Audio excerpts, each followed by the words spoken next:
Hello everyone, and welcome back to the layout. This week we're going to be taking a look at the newest run of SD40-2's from Bowser. These are all Canadian Pacific locomotives, but I picked up a few of these back in August and I was really impressed with how detailed and how nice they are, so I figured I'd make a little video here on the channel just to show you guys and let you guys get a good look at these things here. So sit back, relax, and enjoy as we take a look at the new run of SD40-2's from Bowser.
Alright, so let's go ahead and let's get started here with our unboxing here of our locomotive. These Bowser units, they have this cardboard sleeve that goes around the outside of your box, which I kind of like because when you have these two-piece lift-off boxes, sometimes that top can kind of lift off, so this cardboard sleeve over the top's kind of nice to have just to keep the box from separating.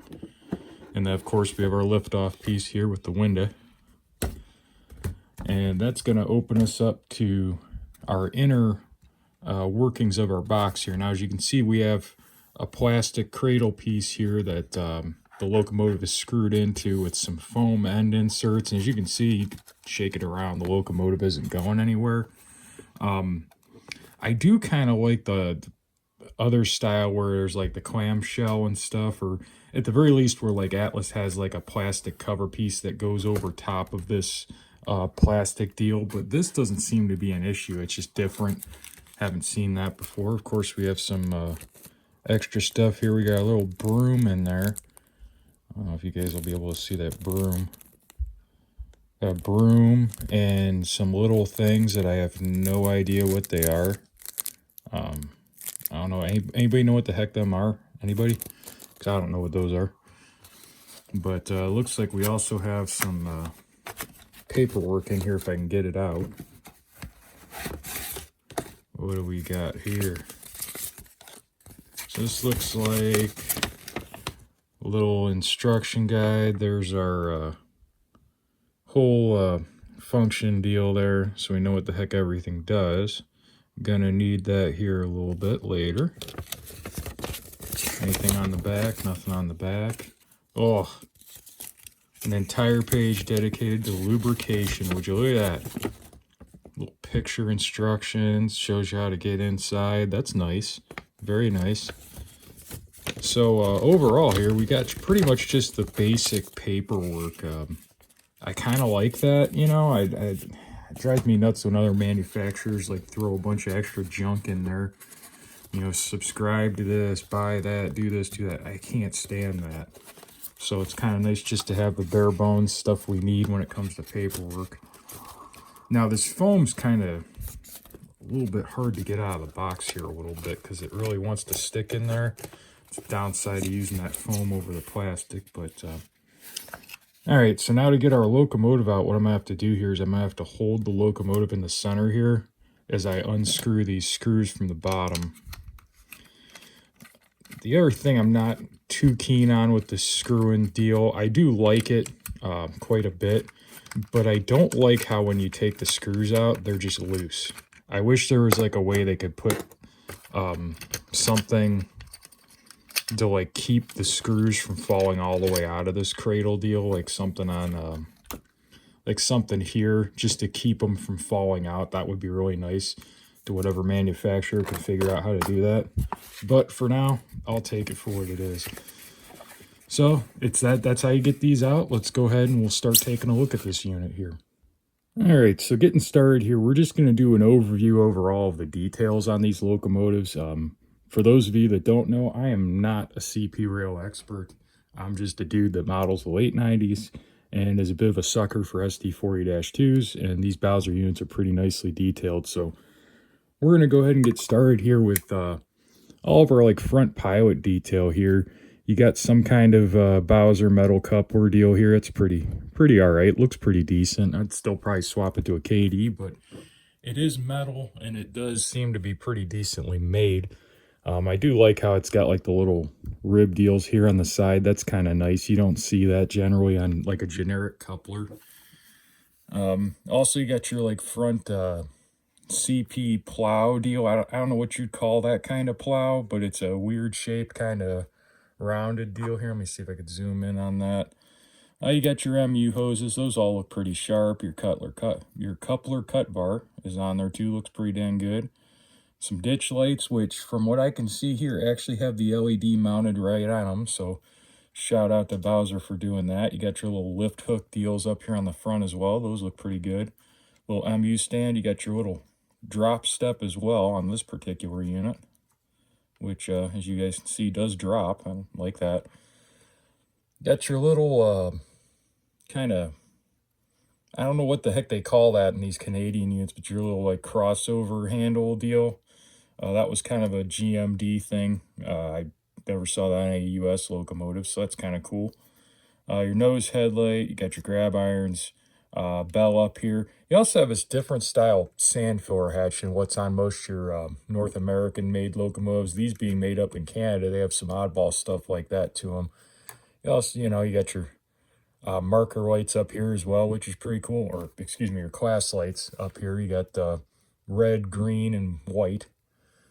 Got your bell. Got some nice little wiper blades on there. Those look pretty sharp. Now, one of the kind of neat features of these GMD units is that they had a little bit different step arrangement here on the front, where this bottom step stuck out a little bit, and then these other steps are all like straight up and down, as opposed to having like a angle to them like on the US made locomotives. So that's pretty cool to see that Bowser has that on here. The truck detail looks really nice on these. Got your little brake hose, your little brake stuff on there. Looks really good. You got sanding lines again, which look really nice. Even got some oh, what the heck the traction motor cabling up under there, if it'll show up on the camera as well. But fuel tank detail looks really nice. The handrails on these are pretty good. I'm feeling good about them. I don't know how they would hold up to being taken off the locomotive. They do feel like they might break when you tried to do that, but overall they do feel pretty solid. So I got a little loose piece here on the bottom of the cab, but that's okay. It's not too big a deal. As far as like the roof and stuff goes, we got our two different antennas. We got lift rings. We have see-through fans back here, which, as you guys can see, have the little red painted fan blade in there. Got a horn, exhaust stack, the usual stuff. Overall, these are really nice looking. As we come around here to the back, again, we have a lot of the same detail we had up on the front as far as MU hoses, the lift rings, MU stand. You also have, your grab irons here on the back, the single headlight that these GMD units had, which of course looks great. Before I forgot to mention, we got a brake wheel up here, because squirrel. But overall, these really look nice. The decal work on them is very nice. I'm going to try and zoom in here a little bit and see if I can pick that up. But all this little stuff here is very well done and legible. If I can get it to focus there, as you guys can see, It is legible, even though it's very, very fine, even right down to all of our little plates, etc., the builder's plate and all that's very, very well done and legible. So overall, I am very, very pleased with this locomotive. Now, this is one of a couple of these that I picked up, so let me go ahead and grab the other ones, and I will spin them around here and just so you guys can kind of take a peek at what the different ones look like.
All right, so while I got all three of these over here real quick, I just want to show you guys just part of why I really, really enjoy these Bowser units so much.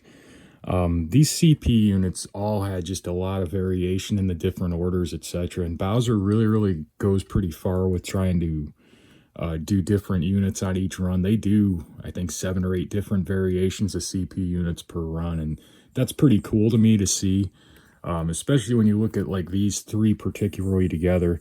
Of course, we already went over the 5671, but the 5867 here, this unit has plows on the front and rear and ditch lights on the front and rear.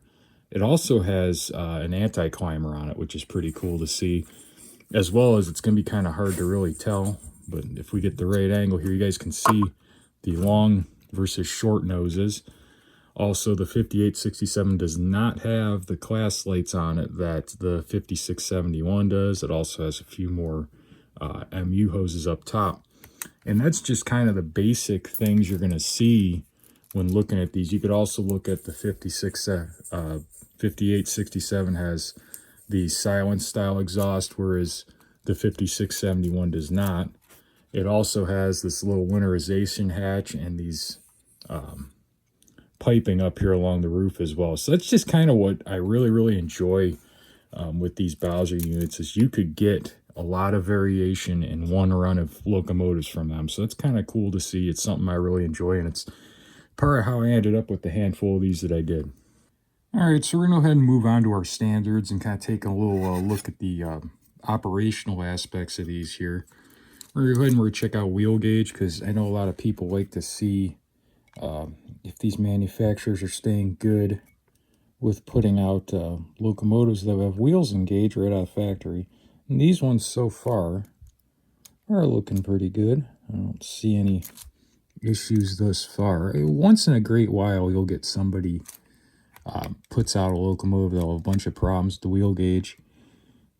And that one's close, but it's good. And that one's good as well. So they're all pretty tight, but they're right on the money. So this one shouldn't have any issues with wheel gauge. All right, so now we got our scale going on here, so that way we could get a little look at what our weight is on these. We have 16.9 ounces, which is, where in the world is the grams at? It should be in here. No, it's 1.056 pounds and 479 grams. So overall, pretty good weight to it. Not super heavy by any means, but it is an SD40-2, so you're not going to have a lot of weight with these. So, but overall, pretty good. Should pull a pretty good train full of cars. All right, so let's go ahead and take a quick peek at our coupler height here. As you guys will notice, these Bowser couplers do not have trip pins, so let's take a look here. It looks like our front coupler is slightly low. Hopefully that'll show up decent on the camera. It's not super low, but it is a little bit low. Let's check out our back one here as well.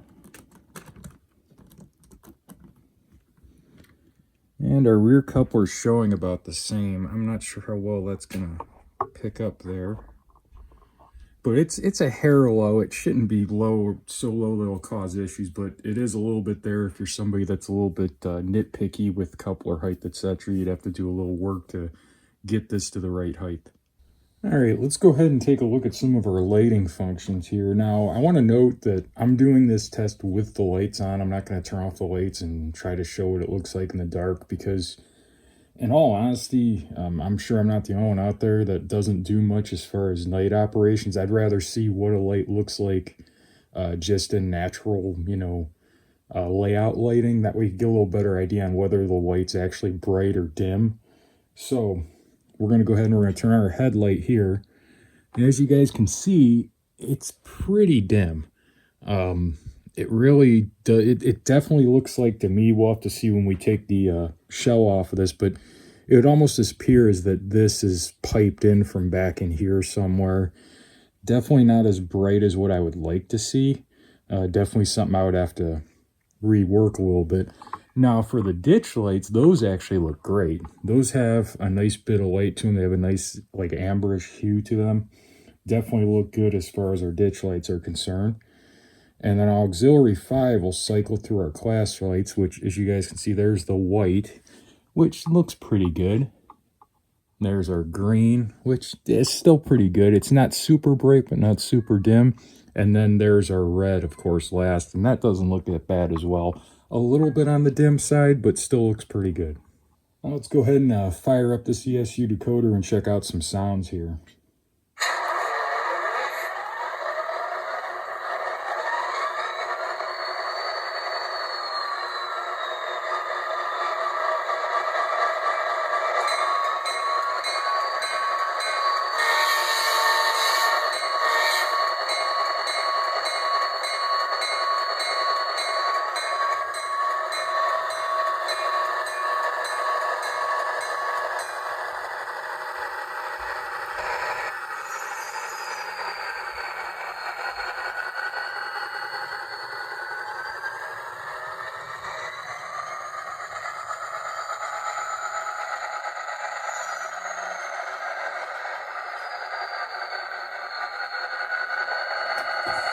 Overall, I'd say that sounds pretty good.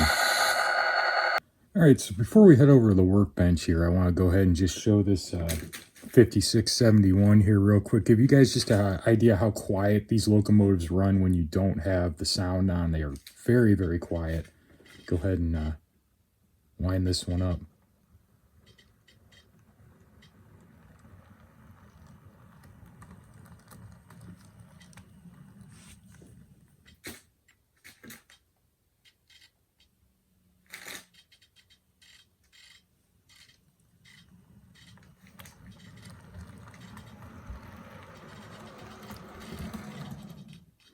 So very, very quiet. Now I also will note they're very smooth. When I had all three of these units MU'd together, they ran flawlessly together. So nice to see that right out of the box from Bowser, that these will all run together and play nice without any hassle or programming or anything. Now let's head over to the workbench and take the shell off the 5671, kind of take a look at the inside of this and just see how everything is laid out in there, how it would be to work on things, etc.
Alright, so we're over here at the workbench now for one of my more favorite parts of doing these videos, the fun part where I get to take it apart and see what everything looks like inside, and I kind of share that with you guys here, just so you guys get an idea of what you're getting into with one of these models here. We're going to go ahead and we're going to pull our coupler boxes out first, because that tends to be how you start to get a shell off a locomotive here, as I'm sure most of you know already.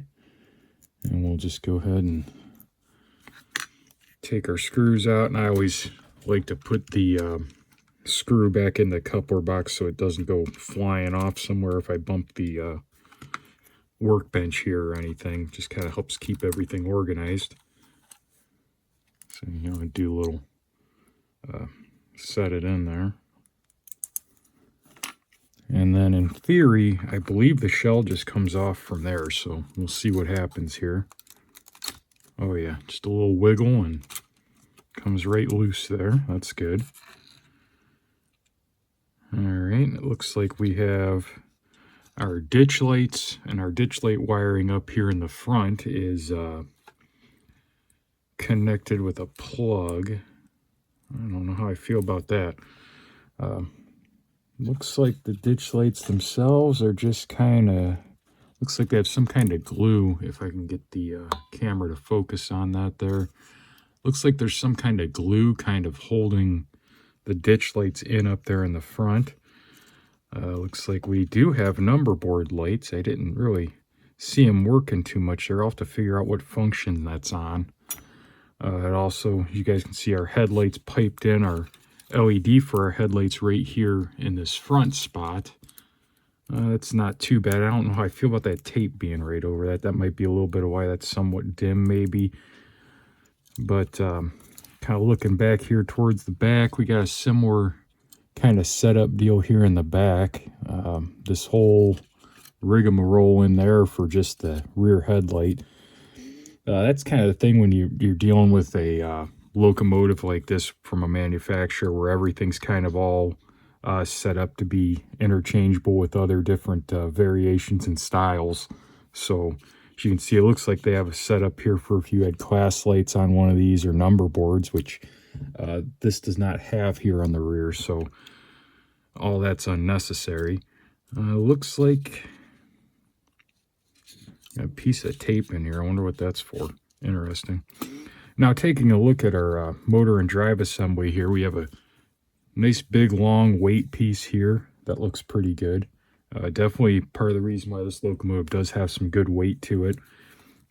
The big thing I'm not a fan of, I'll admittedly say here, is these goofy plug deals here on these boards. I don't care for these at all. Just a preference kind of thing. Looks like back here in the back we have one that has some, got Bowser's Cube speaker deal here. That's pretty good. And then underneath that is their Keep Alive setup there. I'm eager to kind of take a little closer look at that if I can get in there. We're going to see if I can get this decoder off and get a little better look down in there to see what wires are what there. I kind of want to check this out. So I'm curious how exactly the Keep Alive's connected to the board here. I just want to see if there's wires hidden or anything I can't see. Go ahead and pop this up here. Okay, so our Keep Alive's connected here on this edge. Right here. Okay, so that is actually hardwired. It's not clipped on. So that's interesting. That would be helpful. But that's pretty, I mean, pretty basic in here. Nothing too surprising. As I mentioned when I started this, that's really nice to see Bowser putting a factory Keep Alive in these. That's pretty cool.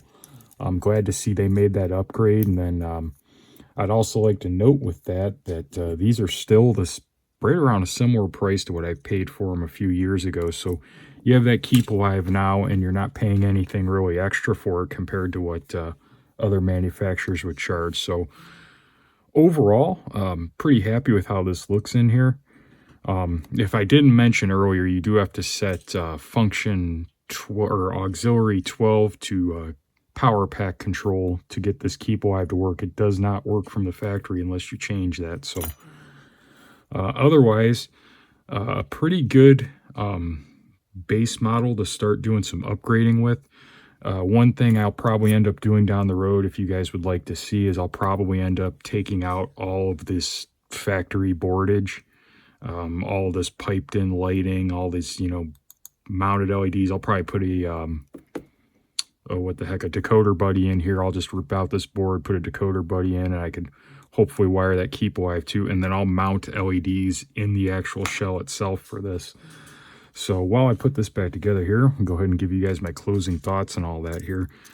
So as I was saying there, I'm probably going to end up doing that here with these. I'll end up upgrading all the lighting with actual mounted LEDs in the shell. So if that's something you guys would want to see a video on, obviously comment down below. I know some of you are probably thinking, Steve, you say that in every video, and there's a lot of things you said you were going to do and you haven't got to them yet. And I'm working on it a little bit by little bit here, guys. A lot of these builds generally take about 1.5 to 2 months to complete from start to finish, because I do all the weathering and everything. So if I was going to do the LED work on these, I'm probably thinking that would be sometime probably in December, January would be when I'd get to do the work on these, just because of the backlog of stuff I already have. But I always ask, because if that is something that a lot of people said, you know, I want to see that, I want to see that, I could probably bump it up in the line a little bit. But as of right now, that's probably going to be a later this year project.